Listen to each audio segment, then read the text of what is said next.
stable. Oh yeah, no label. Oh yeah, you know me. I have only a path. I'm lonely, but damn, I'm going to win. Yeah.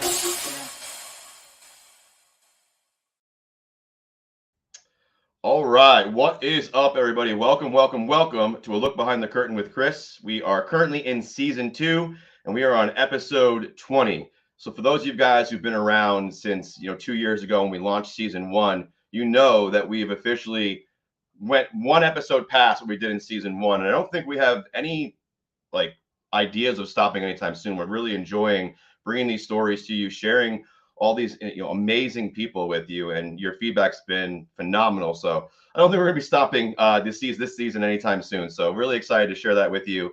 Also, if you guys are brand new to the show and not yet subscribed, definitely make sure you subscribe. The YouTube team's been working tirelessly behind the scenes to make sure that the clips are going out, everything's being edited properly. So definitely make sure you subscribe so you get access to all the amazing value, the weekly interviews that we're doing, and then all the other stuff that the YouTube team is doing behind the scenes to make sure you guys get everything that you're looking for. And so today is kind of really special for me. I get the great honor of sharing some really amazing people with you.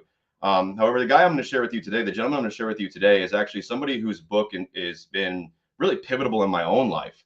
Once I read this and I kind of dove into the stories he shares and his experiences, it kind of shed a lot of light on some of the questions and issues that I had come up with myself while I was in service, and definitely once I was out. And so really excited to kind of share kind of the resilience of this gentleman with you guys. And as we share his story, I'm sure that's going to make a lot more sense. And, as always, we need to always go over the episode sponsor. I'm getting so excited, I'm going to forget about it. But, this show would not exist without Operation Veteran Freedom. Myself, Liam Weisner, we decided that we wanted to create something that we wish existed when we first got out, a place where there was community, camaraderie, brotherhood, but also a place where, you're not just sharing war stories and not just, helping each other in the camaraderie sense, but also in the career sense and the skill set sense, and helping people to actually pursue results and success in their life. And so the OVF exists because of that. And as you guys know, we wrote our book called The DD214 Secrets, and you can grab that absolutely free in the description below. It greatly helps us with our endeavors moving forward, and, absolutely the 5 pillars of what you need to know to start a business once you get out of the military. So all that being said, guys, very excited to have our guest on here today. He is a 22-year honorably served our country Special Forces veteran. He is actually the second seventh group Special Forces veteran we've had on the show. We had Mike Collier on earlier this season. I think I'll talk to Ryan about it here in just a minute, but I think Mike was before Ryan came in. And he received the Silver Star on one of his deployments. He actually stepped on an IED, almost completely lost his leg, went through surgery, and then went back for multiple more tours. I believe it was 7 to be absolutely correct. I'll make sure I am correct on that.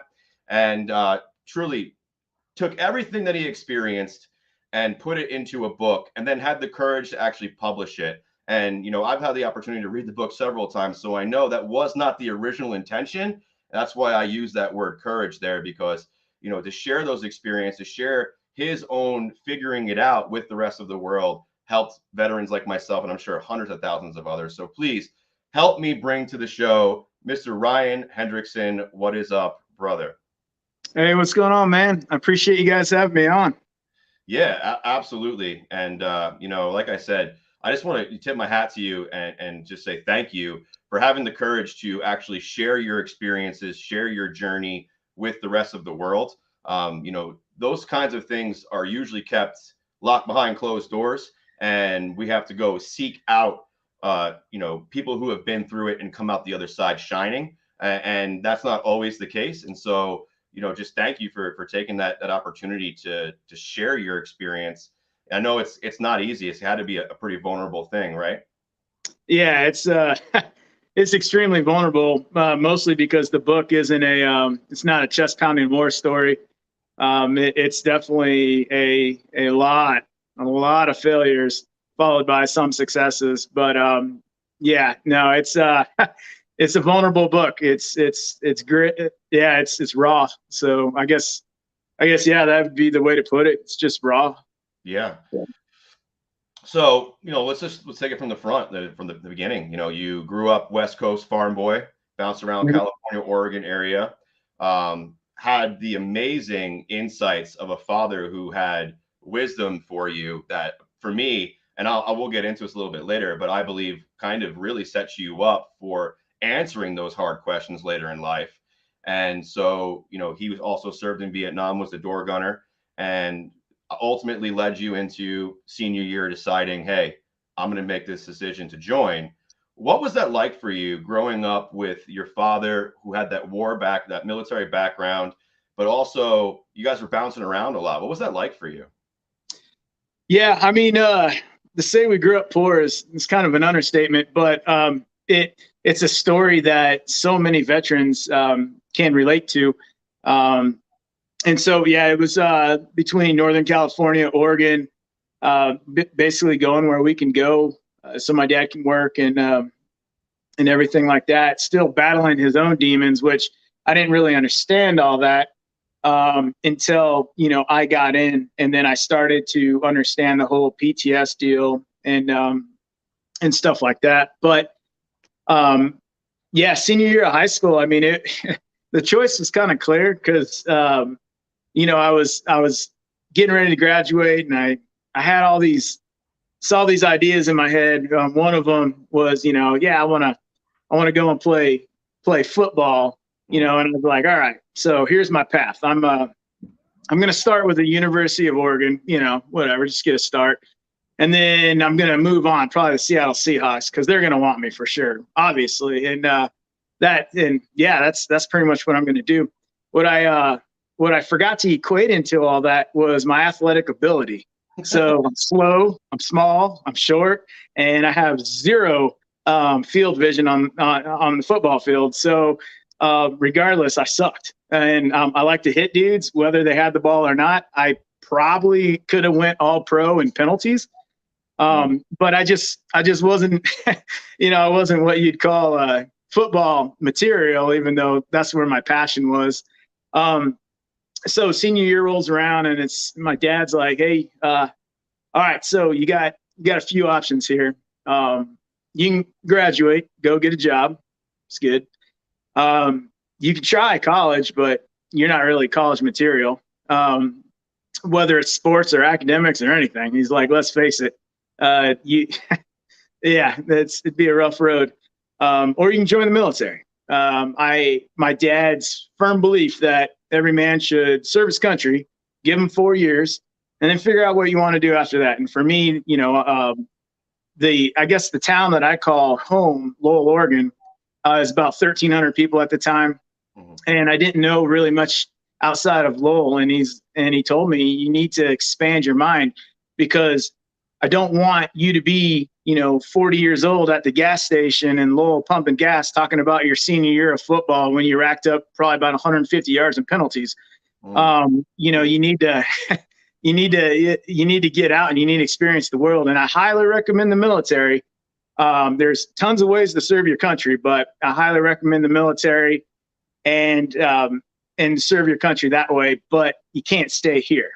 And so I did the whole recruiter roulette, and the Air Force, this is mid-90s again. So the Air Force saw my, they looked at my test scores and they were like, no, man, that's real cute, but no, you're not really what we're looking for. So, okay. And believe it or not, the Army, they had like a 9-month wait for boot camp. Wow. Unless you want to be a Patriot missile operator. And I was like, no, that doesn't really sound like what I want to do. Then Marines, that guy came in and he was just so angry and scary. And so, and he like always had this big dip in, and when he talked, he spit and chew spit everywhere, and he liked to knife hand everybody. And I was just like, oh my gosh, like, no, the Marines are super scary. I don't want to join the Marines because it looks really hard. And the Navy recruiter, he came in, and I went to the recruiter with my friend, because I don't know, he's just like, yeah, I'm just going to see. And the recruiters, he kind of hones in on me because my friend, he actually was smart. And they were looking at him for the nuclear program. And he's like, nah, I think I'm going to go be an engineer at Oregon State. And I was like, yeah, I'll pick up trash somewhere. I don't know. But the recruiter's like, you want to go to exotic ports and see exotic women? It's like, yeah. He's like, you want to be a Navy SEAL like Charlie Sheen or a F-14 Tomcat pilot like Tom Cruise? It's like, yeah. He's like, cool, man, sign here. So it didn't really work out that way. Strange enough, E1, I wasn't flying F-14s. Yeah. I don't know how that worked out, but whatever. But I did. I saw the world. This was 90s, not a lot going on. So we were we did. I went to tons of ports, and I did. I expanded my mind, and I got that worldly experience that my dad really wanted. And so that's actually what kicked off my military career. And the movie Top Gun has a very, very sacred place in my heart with me. So, yeah. No, awesome. And I appreciate you sharing that, because, that's one of the parts of your story that I relate to. Is in high school, I was so insecure with myself, like you mentioned in the book, and didn't really feel like I fit in, even though I found a place where I belonged. I didn't feel like I fit in. So that led to a lot of anger and me bullying people and having a lot of rage a lot of times. And ultimately, my parents told me, much like your dad told you, like, you can't afford to pay for you to go to college. What's your decision? And for me, the military was actually what straightened that out of me and actually allowed me to start seeing a bigger picture and not be so isolated in that little pond that I was in. So, I really wanted to talk to you about that part, because that part of your book really just like spoke to me. It was a huge thing for me as well. So you joined the Navy because it was exciting, which is what the Army was for me when I first joined. I saw a video of 19 Deltas riding dirt bikes, and I'm like, that's the job for me. And I never rode a single dirt bike the entire time. But anyway, but so you get out of the Navy. For those of you guys who have not read Ryan's book yet, go get it. Tip of the spear. A lot of the things that I'm going to be bringing up, I know because I've read the book. So if you're losing context a little bit, definitely go grab his book and read the whole thing front to back. It's well worth your read. And so you get out of the Navy, right? You do the Navy. You get out because you're married, and you become you make the agreement with your wife at the time that you're going to become the military spouse. Doesn't quite work out for you. So what happens there? What happens? You get out. Civilian life's not really working out. Marriage not working out. What happens there for you? So so get out, and I decide that I'm gonna try this whole civilian thing. It's before 9/11. And I tried my hand at all kinds of stuff. I just couldn't wrap my mind around the civilian lifestyle, because it's not that I'm better than that. It's that my mind is so simple that I needed that kind of direction and that kind of structure to my life. So we ended up getting we agreed after 9/11 kicked off, and I'm struggling, and I'm missing something. And so she was actually in the Army. She had gotten out, and I was looking at the 18 X-ray contract in 2003, and she was like, no, I don't want to go back into the Army world again. So we agreed upon the Air Force. And so I joined the Air Force. I had like a 2-year break in service or something like that, maybe 2.5 years. I joined the Air Force, and I become a munitions troop, so an ammo troop. And it was an awesome job. Great family, military family. I still say Korea is the best year of my military career while I was in the Air Force. But there was still something missing. I was still missing something there. And we had deployed to Iraq, and I was sitting there, and there was a couple ODAs on our base in 2004. And they would always roll in and roll out. And I think there was SEAL platoon there too, whatever. But they'd roll in and roll out and beard it up, and they'd come back, and it's just like the movies. And so, they'd pass and go to the gym, and we'd all be standing there, and we would start to talk about everything that we thought we knew, or my cousin's friend's brother, he knows a Green Beret. Is like, oh man, that's awesome. So we're going through all this, but I had met up with one of the guys at the gym, and he started talking to me, or we started talking, and I was like, yeah, it's it's awesome what you guys are doing and all this other stuff, and yeah, I'd love to, but nah, it's just not in it for me. I'm in the Air Force. And he goes, yeah, we got a guy on an ODA in our company. He was in the Air Force and he transferred over and went to the Q course as an 18 X-ray. And I was like, oh, that's a thing. It's like, yeah, man, it's cool. So that kind of planted that seed in my head in Iraq in 2004. Fast forward to 2007, going through a divorce. And I'm just really confused. I don't know what I want to do, but I need to do something big. I need a win. I've stacked up a ton of losses in my life. I've left this trail of wreckage behind me because I have no confidence. I'm very insecure, and I have no W's.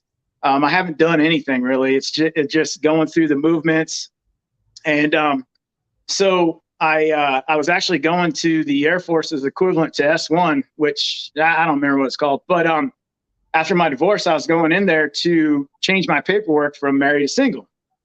And on the wall, there's this poster, and it had a guy in it. And it was like half Air Force Blues and half Class A's. Mm. And I was looking at it and it said, "Go blue to green." I was like, what is this? And then talk to your guidance counselor or whatever it was called. I don't know. So I walked in and I was, just kind of making small talk, and I asked them about that. And they're like, yeah, if you're in overmanned jobs in the Air Force, you can transfer straight over to the Army, keep your same rank and everything like that. And yeah, now you're in the Army. It's like, oh. So I started talking some more, and they linked me up they said, okay, you're interested. You are in an overmanned job. So I got with a recruiter, and he said, yeah, you want to go 18 X-ray? It's like, oh man, I was really me. Mm-hmm. And I was like, hey man, I'm not gonna lie to you. I shot a lot of guns growing up, country boy and stuff like that, but I don't have any combat arms experience. And he's like, yeah, man, you'll go through infantry basic and all that stuff. Caveat, you got to go down one rank because of the job, but you'll get it back quickly. So, okay. So that was kind of what I needed to just dive into completely, to get my mind off of the divorce, the poor me attitude that I had, the I'm a victim to everything going on. And I just really needed something to just completely dive into, forget everything else, and dedicate my life to. And so I signed up for the X-ray program, transferred over, and it was like 2 weeks. And I went to my house in Fort Walton Beach, or in Navarre, Florida, locked the door, and went to MEPS in Alabama and just left. And yeah, that started my transition from being an ammo troop in the Air Force over to the Army, where it went basic training, infantry basic, and then jump school, which by the way is extremely horrible. It's the only school I ever was like, nope, this is not for me. I'm not jumping out of this. This is stupid. Okay, I'm jumping. Yeah. I hated it. I hate everything about jumping. It was horrible. So that was the hardest part of the course for me, was jump school. But then from jump school, selection, and I just completely dedicated my life to this. I had no options. I had no if this doesn't work out, I'm going to do this, because that right there. You might as well hang it up at that point, because if you have options, if this doesn't work, I'm going to do this. And I saw it so many times. Guys going through selection, like, yeah, if I don't make this, then I can go this route, or I can go this route to try and stay in that special operations career field. But maybe it wasn't, quite as demanding as special forces. And so I didn't have any backup plan, and it was just left, right. And everything the Army said to do, I did it, because I didn't know any different. They said, land nav like this. Okay. Shoot like this. All right. Ambush like this. Okay. And so for me, it was amazing. It completely took my mind off of the shit that I had created for myself. And I just dove into it, and I woke up one day and we were graduating, getting our green berets, and I was moving on to 7th group. That's awesome. And I'm a firm believer too that I believe it was Cortez who originally said it: burn the boats, right? There is no plan B. If you remove all their options and there is only one clear objective in front of you, you're going to get that objective or you're going to die. And that's the only options. And so I love that. It becomes very simple. Yeah. Once you start adding equations in there, then the simplicity goes away. And that's when you overthink things. But if there's only one option, then you don't even really need to think. You just do what you're told, and Charlie Mike. Exactly. Yeah. No, perfect. Yeah. So, you go from the Navy to the Air Force, now into the Army. You're working your way through, figuring things out, trying to put pieces back together for your personal life. And now you're 7th group now, and you went 18 Charlie, correct? You were engineer. Yes. You were the boom boom guy going out there finding the bombs. And yeah. So, that alone, like, so for everybody listening, if you guys are not military, there's combat arms, and then there's the guys like EOD and like Ryan who go out and play with the explosives that could literally ruin anybody's day. And so you got to be like a little bit, and I mean this in the nicest way, crazy to want to go play with those things, because that's one false move and that's the end of the day. And so I tip my hat to you there too. So you go into 7th group, you're originally coming in as an 18 X-ray, but you end up becoming 18 Charlie. How does that happen for you? So an X-ray is just the pathway to the Q course from the street. And then once you pick your MOS and you actually make it through the MOS phase, then you become I don't know, maybe you become a Charlie when you graduate. It's something like that. I don't know how it really works, but yeah, definitely. But I know, yeah. But I know, and there's viewers on here that are way smarter than me, so they'll probably be able to chime in on that. But yeah, I mean, X-ray through the course, graduate. Now I'm an 18 Charlie, and reporting to 7th group. So yeah, I mean, it did. It was the course hard? Yeah, it was really hard. Was it impossible? No, not even close. And I found out quickly that it was your mind will tell you what you're going to do and what you're not going to do. And if your goal is to graduate and that's your goal, then chances are, barring a career-ending injury, you're probably going to graduate regardless. I mean, I had a buddy, broke his leg, came back to the course, broke his arm, came back to the course, broke his collarbone, came back to the course. About 3.5 years later, he graduates. He's still graduating, and so it's that goal, and it's that, and again, it's that this is the only option. And I just, because I learned early on when I was in the Navy, I went to buds and I failed out of buds, and I was just so upset at myself because I wasn't good enough. I gave up on myself, all these other, now poor me and blah blah blah and all this other shit.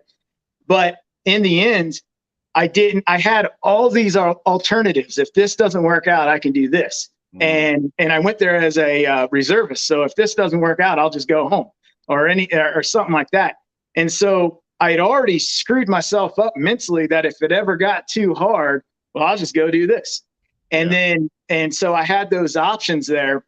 And then the other thing that I learned from buds that helped me be successful in the Q course was I looked at buds as 6 months. Here's day one, and I need to make it to 6 months instead of one evolution at a time or one day at a time. And so I learned that lesson at buds that you can't look at the Q course is 1.5 years plus. And if you look at it as a whole, you're not going to make it. It's too long. And so I learned that it was one evolution at a time, and that helped me beyond anything else. That lesson that I learned at buds, instead of looking at this picture of, wow, I got to get through 6 months or 8 months of this training. Now all of a sudden it's like, I just need to get through this evolution. All right, that evolution's done. Now I can eat. Great. Take a break. All right, I need to get through this evolution, and I'll put everything into this because you're not going to die. Well, you're probably not going to die. Right. Number one. Number two, you're still going to get paid because it's military. You're going to get paid. And and if you allow yourself to enjoy the experience, I looked at buds as a kind of like I don't know. It was just like what am I trying to say? I looked at it as a negative thing. Like, I just got to get through this. This is so horrible. And it is. Buds is extremely hard. But I didn't look at it as an experience. Like, let me experience this. Let me start right, because in the end, the best way I can put it is this, is like the beginning chapter of your life is written and the end is written. When you're born and when you die, there's nothing you can do about it. That's my belief. That's all in God's hands. God knows when you're going to be born and he knows when you're going to die. Everything in the middle is for you to fill in those pages of your book. And so instead of enjoying the experiences and trying to get as much out of these experiences as I can, I looked at it more as like a punishment or something like that. And when I went to the Q course, I wanted to experience everything. I didn't care how wet, cold, hungry, tired, hungry. I mean, the Army loves to hold food from you. I don't know why, but they love it. And sleep. But I just kept looking at it like, man, I'm filling in these pages. And as long as I give it everything I got, if it doesn't pan out in the end, I still won because I didn't give up on myself and I have all these experiences. So that was very, that helped me out a lot. Going through the Q course and everything like that. And it took that big failure at Buds when I was a young kid. It took that big failure for me to be successful in the Q course. So if that makes sense, I don't know. No, absolutely. It definitely does. And there was so much that you just laid on us. Everybody go back and rewatch that part. The simplicity, keeping it simple and one day at a time can make any obstacle in front of you that much easier to accomplish. And things that may seem impossible can be as simple as tying up your boots with repetition. And so just like you, after a year and a half of going through Q course, showed up in a way that you at the time could not show up in Buds. You weren't there yet. And so you were there when you went through Q course. And one thing that, I think is kind of good. Actually, I want to shift gears. We're running out of time. I want to shift gears because the OVF community, a lot of us are disabled veterans. A lot of us have been through the ringer, much like yourself, and are down and out and have not yet brought ourselves back up to a place where we could be. And one of the things that I found so inspirational, and honestly, I went through a very similar situation. I did not make the same decision you did. When you stepped on that IED back in 2010, and ultimately the decision came that you could get out of the military or you could try forward. You could basically switch your MOS and become a different job inside the military, or you can get out of the military. And you were like, no, forget all of that. I'm going to drive forward and continue doing what I was doing. You're not going to stop me. Personally, myself, and I'm sure there's plenty of other veterans, and I know there is inside of OVF, when I got that decision, I chose to get out. And I chose to move on with my life. You had a will to do more.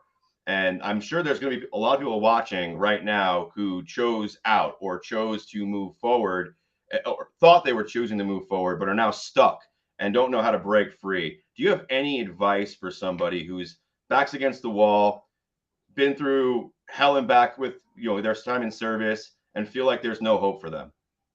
Yeah, no, I do have advice for that. So my decision, my injuries had me medically retired, and I got the opportunity to get a waiver to stay on active duty, but this waiver was a dead man's profile. I could sit at a desk and do something or another, but they'd spent this much money on training me through the Q course, so they wanted I could get this waiver and be retained because hey. He could be the air ops guy until he retires or something. Who knows what? But you're done. Your hoo-ya or hoo-ha gun slinging stuff. It's over with.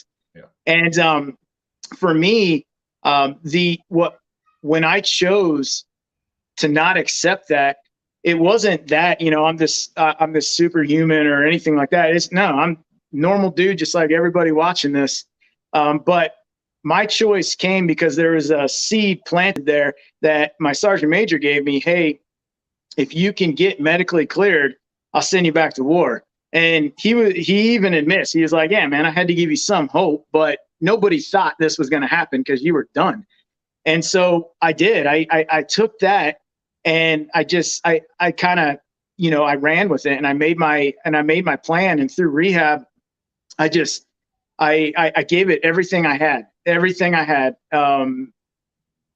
both at in San Antonio and when I got back to 7th Group.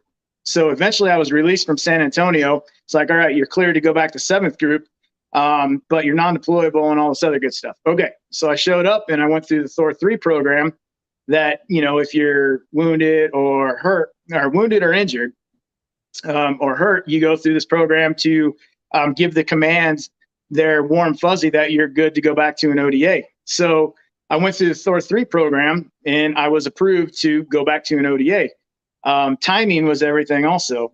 My company had went back to Afghanistan, so nobody really knew who Ryan Hendrickson was.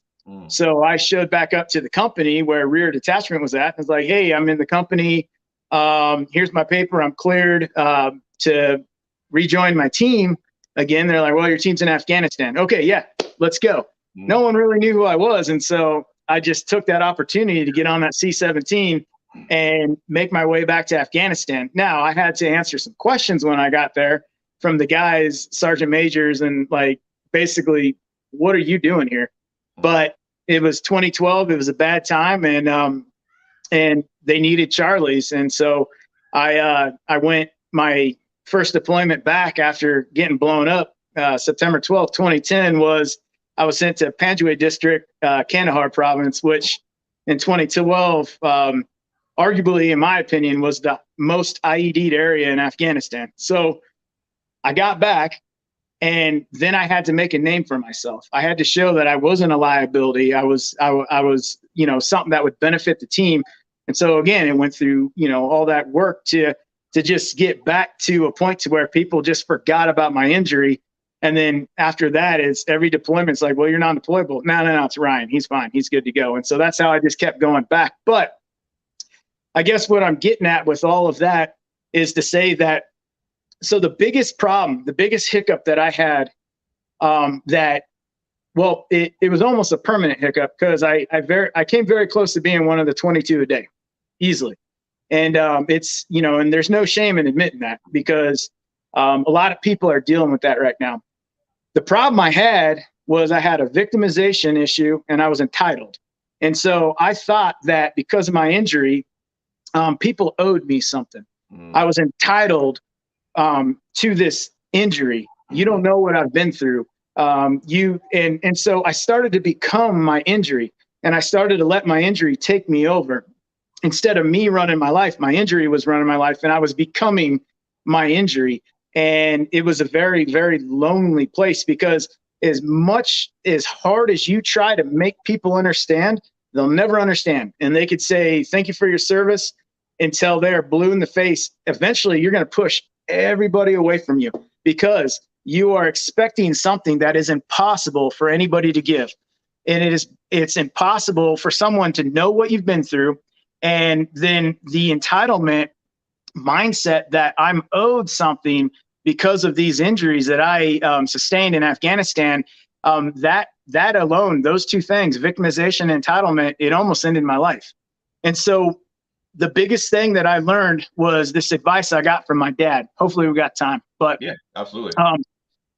So my dad told me this. He said, all right, son, you're in a dark place in your life right now. And you're in a lot of pain, and you're going through this rehabilitation. But I'm going to warn you about something, and I need you to listen to me. And all the meds I was on, all the pain meds, everything, my mind cleared up. I think God was like, all right, dude, I put that IED in your path for a reason. Now we're going to start to, you were almost one of the 22 a day. Now we're going to start to build you up. I'm going to change your life. And that's what that IED was for. So my dad told me, he's like, look, you got two choices right now. He said, number one, you can become your injury. You can continue down the path you are right now. You can continue becoming a victim of your injury and this entitlement mindset that you're owed something for what you went through and what you've done and seen and all this other stuff. You can continue down that path and no one's going to blame you. I mean, they're not. He said, but it's a very lonely path. You're going to push everybody away from you. You are going to alienate yourself. You're going to you're going to seclude yourself. And eventually, he said, I don't think you have the power to live through that. You're going to take your own life. He said, a lot of people are doing it right now. And I saw it a lot with the Vietnam veterans. And so he told me, this injury was bad, but you're not the first person to ever get injured, and you won't be the last. And he said, as much as you think you're owed something, nobody owes you shit. You're not owed a damn thing. He said, or option number 2, you got the golden ticket. God has given you what most men will never get in their life, and that is the restart button. You expired twice. You have the restart button. So when you were laying there along the Helmand River and going through your mind of, man, because I was, when my team couldn't get to me and I was fading out, I was not happy with the man that I was. And if I would have died at that point, I had a lot of regrets. He said, but you got the magic, you got the magic, the golden ticket, you got the magic button. You can reset all that. Everything that you were thinking about while you thought you were going to die there along the river that day, you can change all that. You have the ability to change all that. You can use this injury to make yourself stronger, make yourself a better man, renew your relationship with God. Use this injury to help people. It doesn't matter about you. No one. Let's face it, son. No one cares. Like you're Ryan Hendrickson. Congratulations. No one gives a shit. Use this injury to help other people. Use this to make yourself stronger, make yourself a better man. And in the end, you will. It's not what you do for yourself, but you're going to help a lot of people if you choose that. And so that alone, that meant, so much to me right there. And then the biggest piece of advice that I tell people when they ask me about my journey is this. So time keeps ticking. The world keeps moving on. You can't stop that. Well, you can, but don't. But time keeps ticking on. There's nothing you can do about it. And what you think is such a huge situation right now at this moment, as the years go on, it won't be that big of a situation. He said, but let me tell you what's going to happen.